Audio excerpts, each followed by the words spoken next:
Assalamu alaikum fam, hope you're doing well. So I made some homemade from scratch barbecue spare ribs with organic pasture raised beef from Angus cows. Now this barbecue sauce that I made from scratch, you just put a little bit of molasses, black pepper, salt, apple cider vinegar, and what else did I put in here?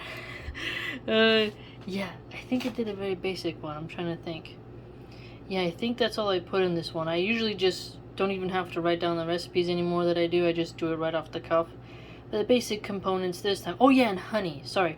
Molasses, honey, apple cider vinegar, salt, black pepper. Very simple barbecue sauce, but the flavor is intense, and I did add some liquid hickory smoke, which gives it a nice smoky flavor. So hopefully you can try experimenting with barbecue sauces. It's a classic American style food.